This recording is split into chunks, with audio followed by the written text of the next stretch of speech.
Hello बच्चों, नमस्ते। कैसे हैं आप सब लोग? उम्मीद है शानदार, जिंदाबाद, जबरदस्त होंगे। बिल्कुल बच्चों, जो डेट्स आपको मैंने एक्सपेक्टेड बताई थी ऑलमोस्ट वही आ गई हैं। और आपको ये यकीन हो गया होगा कि दिल्ली पुलिस के बारे में एक अच्छी खासी जानकारी होती है। इसलिए शायद आपके पास आता हूं और इतने कॉन्फिडेंस से कह पाता हूं कि दिल्ली पुलिस का ये चीज़ तब होगी और ये चीज़ तब होगी। ये सब बातें जो आज नोटिफिकेशन में आई हैं या नोटिफिकेशन इस दौरान आएगा, ये सब बातें मैंने आपको पहले ही डिस्कस कर ली थी। तो बच्चे, पूरी एग्जैक्ट डेट 22 को आएगा ऐसे बता भी नहीं सकते, वरना उसके लिए फिर जांच भी बैठ सकती है, वो आप सब लोग जानते हैं। यकीन बैच, यकीन 2.0 आप लगातार दिल्ली पुलिस के लिए पूछेंगे कि सर कब आएगा, कैसे आएगा। मैंने बोला नोटिफिकेशन जिस दिन आएगा उसी दिन आपको इसके बारे में बता दिया जाएगा। तो यकीन 2.0 बैच की क्लासेस 1 तारीख से स्टार्ट होने वाली हैं बच्चों। और ये आपकी क्लासेस, ये आपका बैच अभी से आप परचेज कर पाएंगे। और जो यकीन बैच, जिन बच्चों को पहले यकीन बैच जिन बच्चों ने खरीदा हुआ, उनको कोई आवश्यकता नहीं है दोबारा पैसे डालने की। ये हमारी रणनीति रही है, ये हमारी नीतियां हैं, ये हमारी स्पष्टता है कि आपको पहले ही बोल दिया जाता है कि भैया आपको 2.0 लाएंगे तो फ्री ऑफ कॉस्ट देंगे। तो 2.0 बैच जो बच्चे ये है कि क्विक रिवीजन और बहुत अच्छे से मुझे पढ़ना है एक बार सब चीजों को, तो बहुत अच्छे से इस बैच को कंप्लीट करा दिया जाएगा। ठीक है, उसकी चिंता आपको नहीं करनी है। DP20 कूपन कोड लगा के इस पे आपको 639 में मिल जाएगा ये बैच। और सबसे अच्छी बात कि पुराना बैच भी इसमें रिकॉर्डेड फॉर्म में मिलेगा। यकीन वाला बैच जो आप रिकॉर्डेड फॉर्म में पूरी तरह से उसको देखना चाहते हो तो वो भी अवेलेबल होगा। साथ में 25 मॉक टेस्ट भी हम आपको इस बैच के अंदर प्रोवाइड करने जा रहे हैं। ठीक है बच्चे, अभी जो नोटिफिकेशन आया है मैं उसके बारे में बात करने वाला हूं, तो उसके बैच की बात जानकारी अंत में दे देंगे, वो कोई दिक्कत नहीं है। तो भाई देखो, 22 सितंबर, मैंने आपको बोला था 20 से 30 सितंबर के बीच में आ जाएगा। ये ऐसे डेट आपको पिछली वीडियो में बताई थी। तो 22 सितंबर से 21 अक्टूबर के बीच आपके फॉर्म भरे जा रहे हैं, यानी फॉर्म भी आज ही से शुरू हो गए हैं। बहुत मतलब इन्होंने लेट कर दिया, हो सकता है एक आध दिन पहले लाने होता है इनको, पर लेट हुआ इसलिए फॉर्म भी आज से, आज शाम से ही इन्होंने शुरू कर दिया है। और दूसरा, 29 अक्टूबर और 31 अक्टूबर, यानी भगवान ना करे किसी के फॉर्म में कोई करेक्शन होना नहीं चाहिए, वैसे अगर हुआ तो कह रहे हैं कि हम 29, 30 और 31 इन 3 दिन में आप अक्टूबर के इन 3 दिनों में अपने फॉर्म में करेक्शन भी कर पाओगे। तो इसलिए घबराने वाली बात नहीं है। और अच्छी बात यह है कि आपको लगातार बोल करके चल रहा था मैं, क्योंकि SSC CGL ऑलरेडी एक महीना लेट हो गया है। तो मैंने आपको बोला था कि नवंबर दिसंबर दिया हुआ है आपके दिल्ली पुलिस के कैलेंडर में, SSC के कैलेंडर में दिल्ली पुलिस एग्जाम डेट नवंबर दिसंबर थी। मैंने बोला ये 1 महीना डिले जाएगी, तो सही 1 महीना ही डिले हुआ है। और दिसंबर जनवरी मैंने आपको बोल के चला था, वही एग्जैक्ट छपी हुई है। ठीक है, एग्जाम डेट का आइडिया आपको दे दिया है, कंप्यूटर बेस्ड एग्जाम होगा, इसमें कोई शक नहीं है। दूसरा भाई, फॉर्म की फीस SSC का जैसा रूल है कि वो 100 रुपए ही लेते हैं। अगर आप जनरल EWS के कैंडिडेट्स हैं तो आपको 100 रुपए देने होंगे। अगर वुमेन है, SC ST के लोग हैं, एक्स सर्विसमैन है, तो कोई फीस फॉर्म की नहीं लगती है। चलिए आगे अगर बात करते हैं तो वैकेंसीज कितनी है, तो इसके लिए अगर पिछले वीडियो देखेंगे तो एग्जैक्ट यही वैकेंसीज आपको बता दी गई थी हाथ से लिख करके कि भाई 4408 मेल की आएंगी, 2496 फीमेल की आएंगी। बिल्कुल एग्जैक्टली ये डेटा दिया था, व्हाट्सएप चैनल पर भी शेयर किया हुआ है, आप देख सकते हैं। बीच में बताया था बाकी सब एक्स सर्विसमैन की होंगी, ये भी बताया था। तो ये रही एक्स सर्विसमैन की। आप क्या हो सर, ये एक्स सर्विसमैन, एक एक्स सर्विसमैन इस बार नया जोड़ा है कमांडो के नाम से, और ये एक्स सर्विसमैन अदर्स हैं जैसे पहले होते थे। तो 285 और 376 इनके बारे में आपको और अलग से पढ़ना पड़ेगा कि ये कौन से हैं और ये कौन से हैं, डिटेल में वो नोटिफिकेशन में लिखा हुआ है साफ। ठीक है, क्योंकि मेरे पास भी एक शॉर्ट नोटिफिकेशन का ही समय होता है, क्योंकि ऐसा नहीं कि मैं बहुत डिटेल में इस नोटिफिकेशन पर ही बात करता रहा हूं, तो इतना लंबा मैं इस वीडियो को बनाना नहीं चाहता। ठीक है, क्योंकि सबके काम की ये वीडियो बनानी पड़ती है, इसलिए एक एक चीज को बहुत डिटेल में नहीं बता पाता हूं। फिर भी मैं कोशिश करता हूं कि सारी क्वेरीज का आपकी का अंत हो जाए। तो एक्स सर्विसमैन भाइयों को थोड़ा सा अपने इस नोटिफिकेशन को अलग से पढ़ना पड़ेगा। मैं उनकी अलग से कंडीशंस नहीं लेके आया हूं कि दोनों में क्या क्या फर्क है। ठीक है, पे स्केल, पे लेवल 3 है और 21,700 से 69,100 ये सैलरी है। लेकिन सैलरी की जो शुरुआत है ये बेसिक से होती है, फिर भी अगर मैं दिल्ली पुलिस कांस्टेबल की बात करता हूं तो पहली सैलरी 45,000 उनके हाथ में आ जाती है। 45,000 सैलरी, और सबसे अच्छी बात कि 13 महीने की तनख्वाह दिल्ली पुलिस के अंदर मिलती है। जनवरी में आपकी 2 सैलरी आएंगी, 13 महीने की सैलरी मिलती है साल में। ठीक है, 12 महीने होते हैं ना, तो एग्जैक्टली अगर इन 45,000 को या वो थोड़े बेसिक और डीए ही मिलते हैं वो, हालांकि वो 30-35,000 बनती है जो 13वीं सैलरी बनती है, तो उस 30-35,000 को अगर हम 12 महीनों में बांट दें तो इस सैलरी में 3-3,000 के हिस्से और बढ़ जाते हैं। तो इस तरह से आप 48 मान सकते हो अपनी सैलरी। ठीक है, तो वो बहुत अच्छी, एक अच्छी खासी सैलरी इसको मान सकते हैं आप।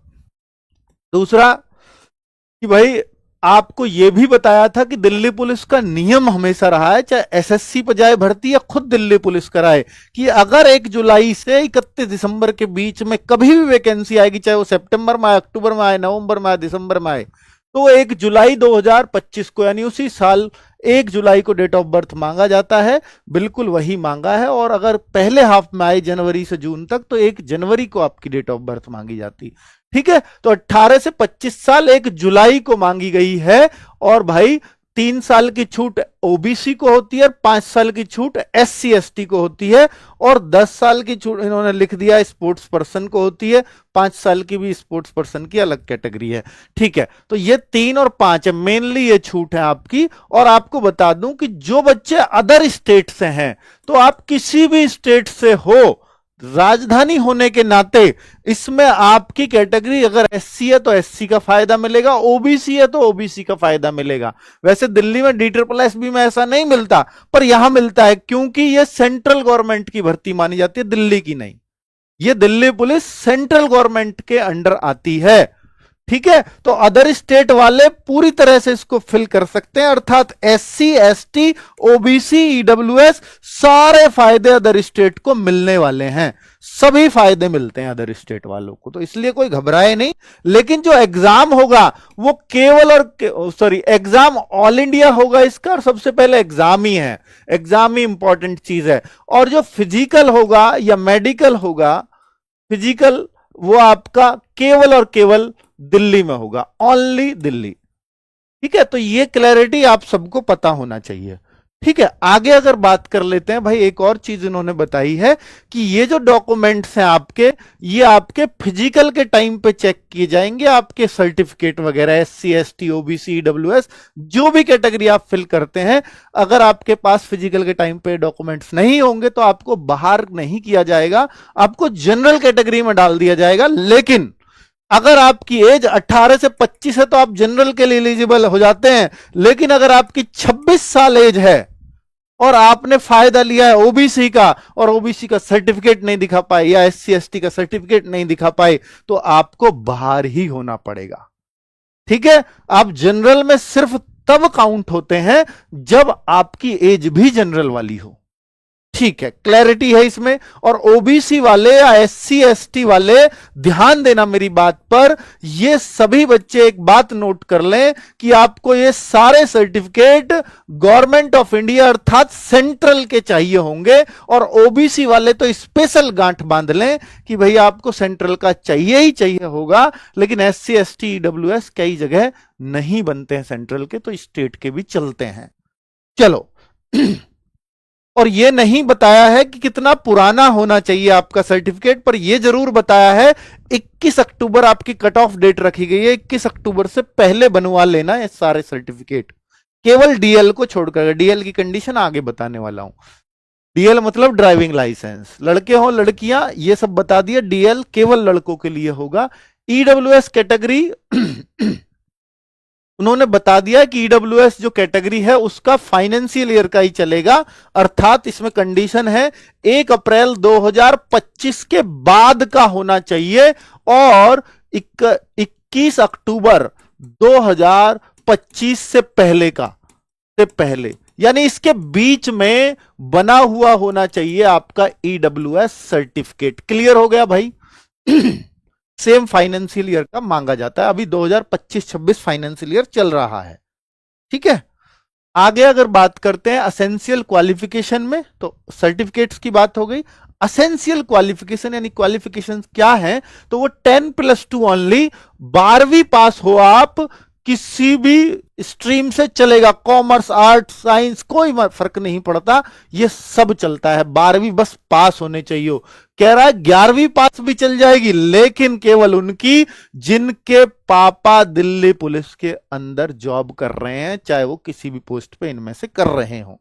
ठीक है, group C and group D post बोला जाता है वैसे तो। कांस्टेबल हो, ड्राइवर हो, डिस्पैच राइडर हो, कुछ भी हो, दिल्ली पुलिस के पर्सनल हैं।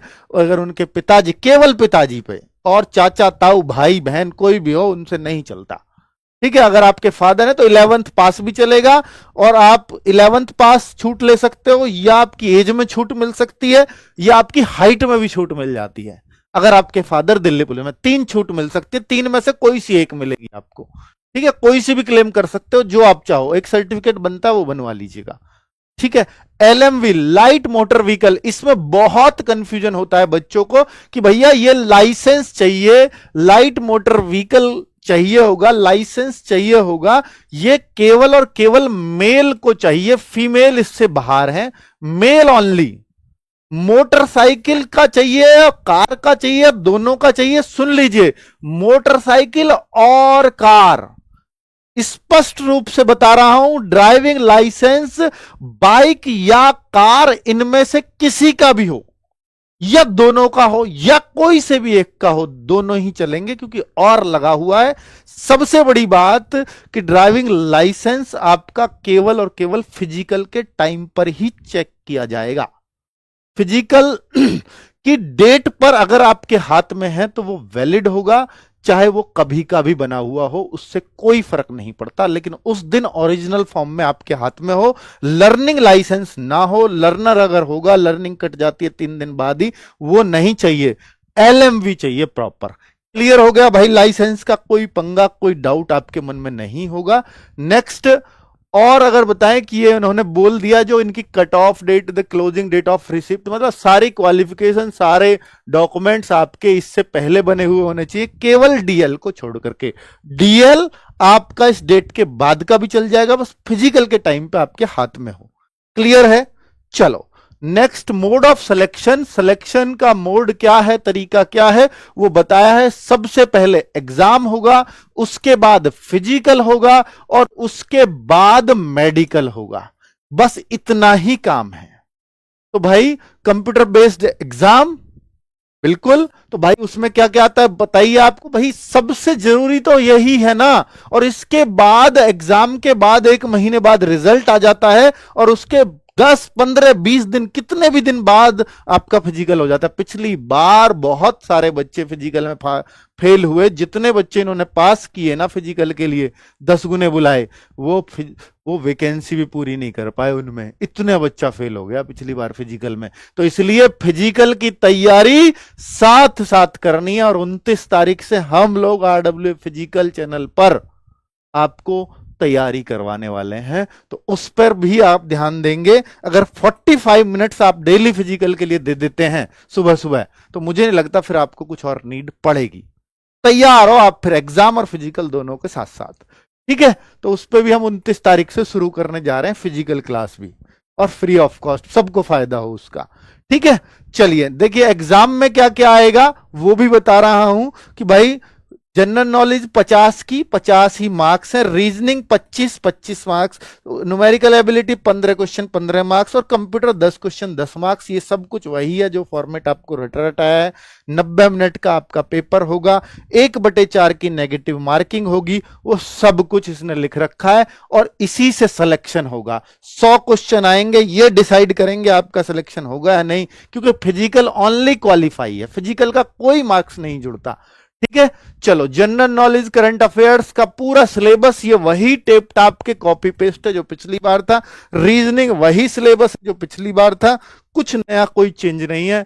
मैथमेटिक्स, इसमें कोई भी एडवांस का कोई चैप्टर नहीं होता, सारा अर्थमेटिक लिखा हुआ है आपके सामने है। और देख लीजिए कोई भी आपको चैप्टर ऐसा नजर नहीं आएगा कि एडवांस का कोई चैप्टर डाल दिया हो।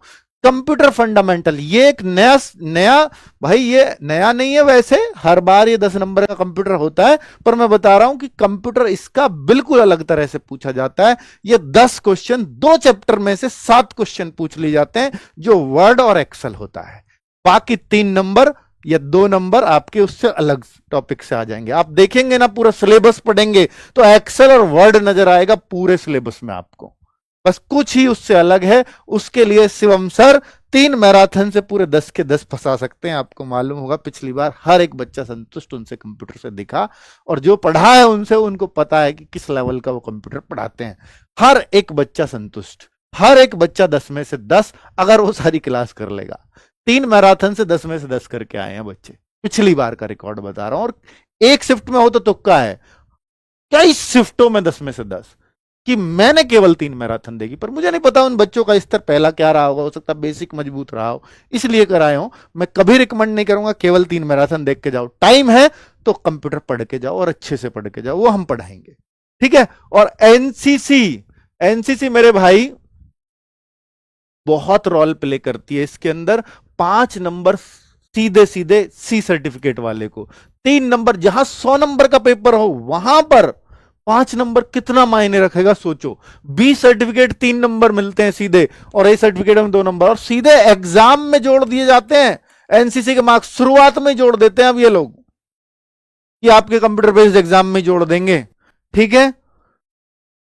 Benefit will only be given on production of the original certificate. ये आपको ओरिजिनल सर्टिफिकेट दिखाने होंगे, फिजिकल के टाइम पे डॉक्यूमेंट्स चेक होते हैं वहां पर, और उससे पहले यानी closing date of the receipt of the online application, application जो फॉर्म है ना उसकी लास्ट डेट से पहले का आपके आज सर्टिफिकेट होना चाहिए, अर्थात 21 अक्टूबर से पहले का बना हुआ होना चाहिए एनसीसी सर्टिफिकेट आपका, ठीक है। वो तो बना ही होगा, ये वेटेज दे दिया है उसने किस किसका, वही है, ठीक है। आगे अगर हम बात करें फिजिकल में क्या है, तो फिजिकल में सब लोग जानते हैं कि जो 30 साल से कम है, ये 30 साल से ज्यादा भी लोग होते हैं कि इसमें भाई एससी एसटी सब 30 पे खत्म हो जाएंगे, लेकिन एक्स सर्विसमैन तो 30 से ऊपर जाएगा ना, तो उनके लिए कंडीशन है। तो एक्स सर्विसमैन के लिए तो ये तो भूल जाओ, ये आपके लिए नहीं है। एक्स सर्विसमैन इनको देख लें अपनी।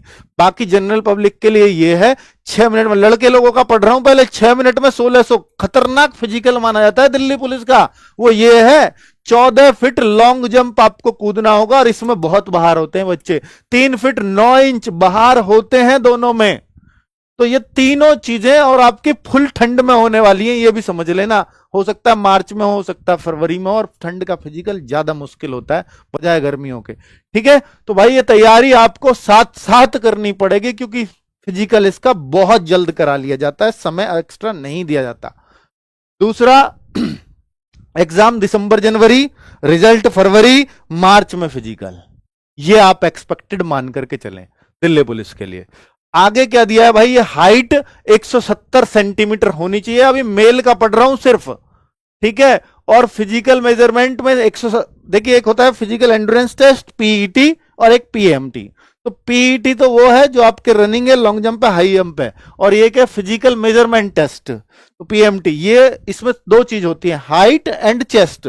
170 सेंटीमीटर हाइट लड़कों की चाहिए, क्या छूट भी है, हाँ केवल एसटी वाले लड़कों को 5 सेंटीमीटर की छूट मिलती है, अर्थात वो 165 भी। और जो हिल एरिया से होते हैं बच्चे, जैसे उत्तराखंड में बहुत सारे हिल एरिया, जहां भी हिल एरिया है तो उसमें 5 सेंटीमीटर की छूट उनके लिए भी है, ठीक है। और 5 सेंटीमीटर की छूट होती है किसके लिए, अगर कोई दिल्ली पुलिस वाले का बच्चा है, जो मैंने आपको शुरुआत में बताया था, ठीक है। ये हिल एरिया हो गया, ये एसटी वाले हो गए, और ये दिल्ली पुलिस के बच्चे, ठीक है। और चेस्ट 81 और 4 सेंटीमीटर का फुलाव, बाकी हर जगह 5 का मांगते फुलाव, केवल दिल्ली पुलिस है जिसमें 4 का मांगते हैं। 81 मिनिमम, 85 फुला करके, ठीक है। 5 सेंटीमीटर की छूट मिनिमम वाली में एसटी को मिल जाएगी, फुलाव 4 का देना ही पड़ेगा। हिल एरिया वालों को भी 5 सेंटीमीटर फुलाव में छूट मिल जाती, सॉरी मिनिमम चेस्ट में छूट मिल जाती है, अर्थात 76 भी चलती है उनकी। आगे अगर बात कर लेते हैं भाई फिजिकल में लड़कियों के लिए, तो 8 मिनट में लड़कियों की 1600 मीटर दौड़ है, 10 फीट लॉन्ग जंप है, 3 फीट हाई जंप है, लड़कियों का सबसे खतरनाक फिजिकल में से एक है, ठीक है। बहुत जगह अगर लड़कियों का होता है, जैसे आरपीएफ में भी है ना, तो वहां 800 मीटर की रनिंग है, 8 मिनट में 1600, बढ़िया रनिंग, जो बढ़िया रनिंग करती है लड़की वही कर पाती है, 10 फीट और 3 फीट, ठीक है। चलो भाई इसको भी आप थोड़ा सीरियस ले, फिजिकल में बहुत बच्चे फेल होते हैं, अर्थात 1/10 बच्चे भी फिजिकल पास नहीं कर पाते। 10% बच्चा पिछली बार नहीं कर पाया था फिजिकल, जित मेहनत से एग्जाम दो, और 10% 90% बच्चा फेल हो जाए फिजिकल में, ये हुआ तो होता है दिल्ली पुलिस में, पिछली बार का रिकॉर्ड तो ये है। ठीक है, आगे अगर हम बात कर लेते हैं भाई, और क्या है ये उनके लिए छूट दी होती है, अगर कोई फीमेल प्रेग्नेंट है तो उसको फिजिकल की अनुमति नहीं दी जाती, जब उसके लिए सीट रिजर्व रखी जाती है, जब उसकी डिलीवरी हो जाती है, डॉक्टर फिटनेस का सर्टिफिकेट देता है, तब वो फिजिकल मार करके अपनी पोस्ट सिक्योर कर सकती है, उसके लिए तब तक पोस्ट रिजर्व रखी जाती है। ये एक तरीका है। दूसरा, स्टैंडर्ड ऑफ फिजिकल मेजरमेंट, ये लड़कियों के लिए समझ लीजिए 157 सेंटीमीटर हाइट है लड़कियों की, और यहां भी 2 सेंटीमीटर की छूट। यहां देखिए एससी और एसटी दोनों, लड़कों में केवल एसटी को छूट, लेकिन लड़कियों में एससी एसटी दोनों को छूट। 5 सेंटीमीटर अगर दिल्ली पुलिस में आपके फादर हैं तो भी छूट मिलेगी। 2 सेंटीमीटर हिल एरिया वाली लड़कियों के लिए छूट। सबसे ज्यादा छूट अगर आपके पापा दिल्ली पुलिस में हैं तो सबसे ज्यादा छूट मिलती है 5 सेंटीमीटर की, 152 पे भी होता है। Next, medical standard Delhi police का आपको मालूम ही है कि ठीक ठाक होता है, लेकिन 6/12 लिखा हुआ है, और अच्छी बात यही है कि बोथ आइज में है, विदाउट ग्लासेस है, लेकिन 6/12 होना चाहिए। तो 6/12 अगर आपका विदाउट ग्लासेस है तो चल जाएगा। यहां लिखा हुआ है कोई सर्जरी, कोई लेसिक वेसिक नहीं चलेगा, आप ग्लास पहनते हो नहीं चलेगा, लेकिन लेसिक वाले वहां भर्ती होते हैं, मैं पर ये परमिशेबल नहीं है। ठीक है, आपका पकड़ लिया तो बाहर कर देंगे, पर वो पकड़ में आएगा कैसे वो अलग बात है, वो नहीं आता है। टैटूज, टैटूज भाई नहीं होने चाहिए, लोकेशन उसने साइज वाइज सब बता दिया, तो टैटूज नहीं हो तो बेहतर है, वरना निकाल देते हैं।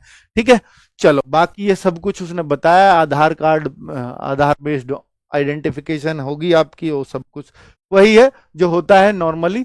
और candidates will be short listed category wise, PMT और ये सब सब कुछ दिया हुआ है। अब इसमें कोई खास बात ऐसी पढ़ने लायक है नहीं। SC ST and EWS who are selected there on merit without relax. ठीक है, तो भाई वो मैंने आपको पहले ही बता दिया है कि जो वो जनरल में काउंट कर लिए जाएंगे। दूसरा, अब नोटिफिकेशन के बारे में ऑलमोस्ट मैंने सारी बातें कवर कर दी हैं। जो बच्चे, ये है कि मुझे दिल्ली पुलिस की तैयारी RWA से करनी है, तो RWA की 1 अक्टूबर से क्लासेस शुरू हो रही हैं, यकीन 2.0 बैच से। ठीक है, इसमें मॉक टेस्ट वगैरह सब कुछ अवेलेबल कराएंगे। और कोई बच्चा ये कि सर मेरी तैयारी कंप्लीट हो गई है, तो हम प्रैक्टिस सेट नए सिरे से शुरू करने जा रहे हैं, साथ में मॉक टेस्ट आपके लिए एक सीरीज भी लेकर के आ रहे हैं, ऑलरेडी पड़ी हुई है। 99 में 100 मॉक टेस्ट आपको मिलेंगे, जिसमें 40 कांस्टेबल के होंगे। ठीक है, 99 में HCM वेचसीएम सबके। और HCM के लिए भाई जो है इनके लिए भी नोटिफिकेशन जल्दी आ रहा है। HCM, AWTPO और ड्राइवर सबके लिए बहुत जल्द नोटिफिकेशन देखने को मिलेगा। ठीक है, और ये आप कैसे परचेज कर सकते हैं वो सब कुछ आपको पता है। रोजगार विधन की एप्लीकेशन है, पेड क्लासेस में या फ्रंट पे आपको यहाँ लग रहा होगा, यकीन 2.0 बैच ले सकते हैं। टीम क्या होगी, टाइम टेबल क्या होगा, वो मैं बीच में बता दूंगा, यानी 1 तारीख से पहले ही सब कुछ बता दिया जाएगा। ठीक है बच्चों, थैंक यू वेरी मच, नमस्ते।